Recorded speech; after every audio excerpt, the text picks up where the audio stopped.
ইন্নাল হামদুলিল্লাহ ওয়াসসালাতু ওয়াসসালামু আলা রাসূলিল্লাহ বা'দ। সম্মানিত দর্শক মণ্ডলী, আজকে একটি গুরুত্বপূর্ণ বিষয় নিয়ে আপনাদের সামনে উপস্থিত হয়েছি। বিষয়টি হলো, আমরা পবিত্র রমজান মুবারকে তারাবির নামাজ 20 রাকাত পড়ব না 8 রাকাত পড়ব? হাদিস দ্বারা কোনটি সাবিত, 8 রাকাত না 20 রাকাত? অনেকেই বলে থাকেন, আহলে হাদিসের ভাইরা অত্যন্ত জোরালো ভাবে 8 রাকাত তারাবির পক্ষে দলিল পেশ করে থাকে। এই বিষয়ে গুরুত্বপূর্ণ আলোচনা করার জন্য আমি আপনাদের সামনে উপস্থিত হয়েছি। প্রথমত, মুয়াত্তায়ে মালিকের মধ্যে একটি হাদিস আছে। তাবি ইয়াজিদ ইবনে রুমান রাহমাতুল্লাহ আলাইহি বলেন, কানা নাসু ইয়াকুমুনা ফি জামানি উমর ইবনে খাত্তাব রাদিয়াল্লাহু তাআলা আনহু ফি রমাদান বি 23 রাকাতান। উমর রাদিয়াল্লাহু তাআলা আনহু এর জমানায় সাহাবায়ে কেরাম 23 রাকাত নামাজ আদায় করতেন, অর্থাৎ তারাবির নামাজ 20 রাকাত, 3 রাকাত বিতরের নামাজ আদায় করতেন। আল্লামা আবুল আলিয়া রাহমাতুল্লাহি আলাইহি মুসনাদে আহমদের মধ্যে হাদিস এনেছেন, আন উবাই ইবনে কাব আন্না উমর আমারা উবাইয়ান আন ইউসাল্লি বিন নাসি ফি রমাদান। উমর রাদিয়াল্লাহু তাআলা উবাই ইবনে কাবকে আদেশ করলেন, হে উবাই, তুমি রমজানে মানুষকে তারাবি পড়াবে।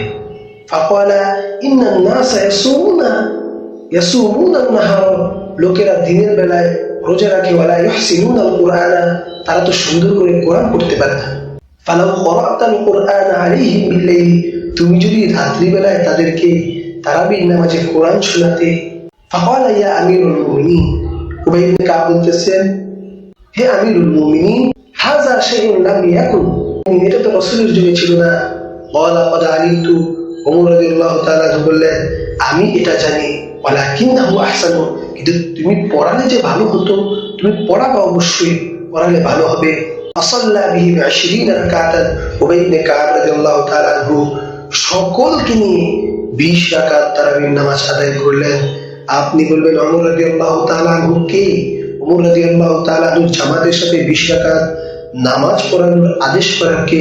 ওমর রাদিয়াল্লাহু তাআলা আনহু কত বড় সাহাবী, আপনি এখনো বুঝতে পারেননি। ওমর রাদিয়াল্লাহু তাআলা আনহু এর ব্যাপারে রাসূল সাল্লাল্লাহু আলাইহি ওয়াসাল্লাম বলেন, লাউ কানা বাদি নাবিয়্যান লাকানা উমর, আমার পরে যদি কেউ নবী হওয়ার ক্ষমতা রাখে, তাহলে সেই ক্ষমতা আছে ওমরের মধ্যে। ওমরকে রাসূল সাল্লাল্লাহু আলাইহি ওয়াসাল্লাম ডাক দিয়ে বলেন, ওমর, তুমি যে রাস্তা দিয়ে যাও, শয়তান সেই রাস্তা দিয়ে যায় না।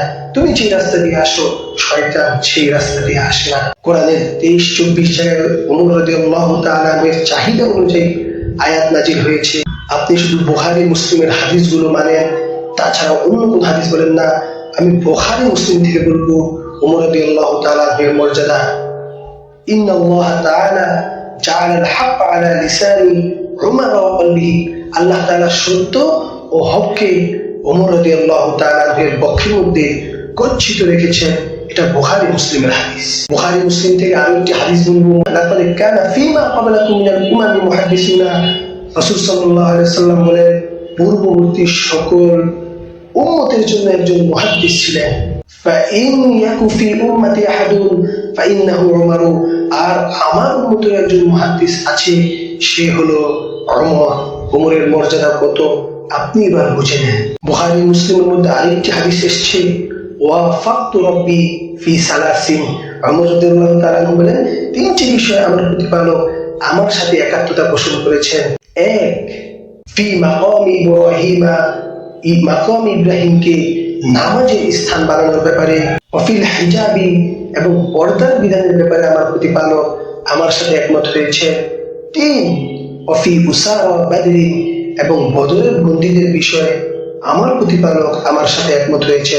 এবার বুঝে নেন ওমর রাদিয়াল্লাহু তাআলা এর মর্যাদা কত। আব্দুল্লাহ ইবনে ওমর রাদিয়াল্লাহু তাআলা বলেন, মা নাযালা বিন-নাসি আমরুন কাত্তু ফাকালু ফীহি, মানুষের মধ্যে যখন কোন সমস্যা দেখা দিত, সকলে ওই বিষয় সমাধানের জন্য কথা বলতো। ওয়াকালা ফীহি উমর ইবনে খাত্তাব রাদিয়াল্লাহু তাআলা আনহু, কিন্তু উমর রাদিয়াল্লাহু তাআলা আনহু যখন ওই বিষয়ে কোনো কথা বলতেন, ইল্লা নাযালাল কুরআনু আলা নাহবি মিম্মা ক্বালা উমর ইবনে খাত্তাব, তবে উমর রাদিয়াল্লাহু তাআলা আনহু যেইভাবে কথা বলতেন, দেখা যেত কোরআন মাজিদে ওইভাবেই আয়াত নাজিল হয়েছে। ওমর রাদিয়াল্লাহু তাআলা আনহু মর্যাদা কত, আর এই হাদিস তো বুখারী মুসলিমের আপনি মানেন আর না মানেন, আপনাকে অবশ্যই মানতে হবে। রাসূল সাল্লাল্লাহু আলাইহি ওয়াসাল্লাম বলেন, ইন্নাহু মান ইয়াঈশ মিনকুম বা'দি ফাসায়ারা ইখতিলাফান কাসীরা, আমার পরে অনেক ইখতিলাফ দেখা দিবে, তোমরা অনেক ধরনের মতামত দেখতে পাবে, হুজুরে হুজুরে মাসলা নিয়ে ইখতিলাফ করবে, তুমি বুঝতে পারবে না কোনটা আসল হুজুর কোনটা নকল হুজুর। তোমাকে অবশ্যই বোঝার জন্য আমি দুইটা পথ বাতলে দিচ্ছি। আলাইকুম বিসুন্নতি ওয়া সুন্নাতিল খুলাফায়ে রাশিদিন আল মাহদিয়্যিন, তোমরা আমার সুন্নতকে এবং খুলাফায়ে রাশিদিনের সুন্নতকে আঁকড়ে ধরো। তামাসসাকু বিহা, তোমরা তা গ্রহণ করো। ওয়া'আদ্দু আলাইহা বিন নাওয়াজিজ, এবং মারি দাঁত দিয়ে আমার সুন্নত আর খুলাফায়ে রাশিদিনের সুন্নতকে আঁকড়ে ধরো। এই কথা আপনি কোন দৃষ্টিতে দেখছেন? এটা বুখারী মুসলিমের হাদিস, সহিহ হাদিস, কেউ প্রমাণ করতে পারবে না এই হাদিস দুর্বল বা যঈফ। সম্মানিত দিনদার ইমানদার ভাই বোনেরা, একটু মনোযোগ দিয়ে দেখুন এই হাদিসের মধ্যে কি বলা হয়েছে। আম্মা জান আয়েশা রাদিয়াল্লাহু তাআলা আনহাকে জিজ্ঞাসা করা হয়েছে, রাসূলের রমজান মাসে রাত্রি বেলার আমল কেমন ছিল? আম্মা জান আয়েশা রাদিয়াল্লাহু তাআলা আনহা উত্তর দিয়েছেন, মা কান রাসূলুল্লাহ সাল্লাল্লাহু আলাইহি ওয়াসাল্লাম ইয়াজিদু ফি রমাদানা ওয়ালা ফি গায়রিহি আলা 11 রাকাতান। রাসূল সাল্লাল্লাহু আলাইহি ওয়াসাল্লাম রমজানের বাইরে এবং রমজানের ভিতরে 11 রাকাত নামাজের বেশি পড়তেন না। রাসূল সাল্লাল্লাহু আলাইহি ওয়াসাল্লাম রমজানের বাইরে এবং রমজানের ভিতরে 11 রাকাত নামাজের বেশি পড়তেন না। আপনি বুঝতে পারেন না, 1000 বছর আগে আম্মা জান আয়েশা রাদিয়াল্লাহু তাআলা আনহাকে প্রশ্ন করা হয়েছে, তিনি উত্তর দিয়েছেন কিভাবে? উত্তর শুনলে আপনি বুঝতে পারবেন গোটা দুনিয়ার সকল হুজুরদেরকে যদি এক পাল্লায় রাখা হয়, আম্মা জান আয়েশার মেধার ধারে কাছেও যেতে পারবে না। আম্মা জান আয়েশা বলেন, মা কান রাসূলুল্লাহ সাল্লাল্লাহু আলাইহি ওয়াসাল্লাম ইয়াজিদু ফি রমাদান ওয়ালা ফি গায়রিহি আলা 11 রাকাতান। রাসূল সাল্লাল্লাহু আলাইহি ওয়াসাল্লাম রমজানে এবং রমজানের ভিতরে রাসূল সাল্লাল্লাহু আলাইহি ওয়াসাল্লাম 11 রাকাত নামাজ পড়তেন। আপনি বুঝতে পারেননি রমজানের বাইরে যেটা তাহাজ্জুদ থাকে, রমজানে কিভাবে সেটা তারাবির নামাজ হয়। এটা আমি বিচার রেখে গেলাম, আপনারা আপনাদের বিবেক দিয়ে বিচার করবেন। এছাড়া রাসূল সাল্লাল্লাহু আলাইহি ওয়াসাল্লাম বলেন, মান সান্না সুন্নাতান হাসানাতান, যে ব্যক্তি কোনো ভালো কাজ চালু করলো, যে ব্যক্তি কোনো ভালো কাজ চালু করলো, এই হাদিস কিন্তু বুখারী মুসলিমের, মান সান্না সুন্নাতান হাসানাতান কানা লাহু আজরুহা ওয়া আজরু মান আমিলা বিহা, যে ব্যক্তি কোনো ভালো কাজ চালু করলো, সে ওই কাজ করে যে সওয়াব পাবে এবং সকল মানুষ ওই কাজ করলে যে সওয়াব পাবে। যে ব্যক্তি চালু করলো তার আমলনামায় লিখে দেওয়া হবে। আপনি হাদিস বুঝেননি? রাসূল সাল্লাল্লাহু আলাইহি ওয়াসাল্লাম বলেন, নি'মাতুল বিদআতু হাযিহি, আরে এটা হলো সর্বোত্তম বিদআত। এই বিদআত করাও ভালো, ভালো কাজ চালু করলে, যার উপর মানুষ আমল করলে সওয়াব হয়, পাপ হয় না, এমন কাজ চালু করাও সওয়াবের কাজ। এছাড়াও সকল সাহাবায়ে কেরাম তারাবির ব্যাপারে ঐক্যমত পোষণ করেছেন। আজমা আস-সাহাবাতু আলা আন্না তারাবিহা 20 রাকাতান, সকল সাহাবায়ে কেরাম ঐক্যমত পোষণ করেছেন। আমি শুরুতেই বলেছি যে হাদিস সকল সাহাবায়ে কেরামকে নিয়ে উবাই ইবনে কাব রাদিয়াল্লাহু তাআলা আনহু 20 রাকাত তারাবির নামাজ আদায় করেছেন। মুসনাদে আহমদের মধ্যে এই হাদিস উল্লেখ আছে। এছাড়াও ইবনে আব্বাস রাদিয়াল্লাহু তাআলা আনহু বলেন, আন ইবনে আব্বাস আন রাসূলুল্লাহ সাল্লাল্লাহু আলাইহি ওয়াসাল্লাম কানা ইউসাল্লি ফি রমাদানা 20 রাকাতান। রাসূল সাল্লাল্লাহু আলাইহি ওয়াসাল্লাম রমজান মাসে 20 রাকাত নামাজ পড়তেন।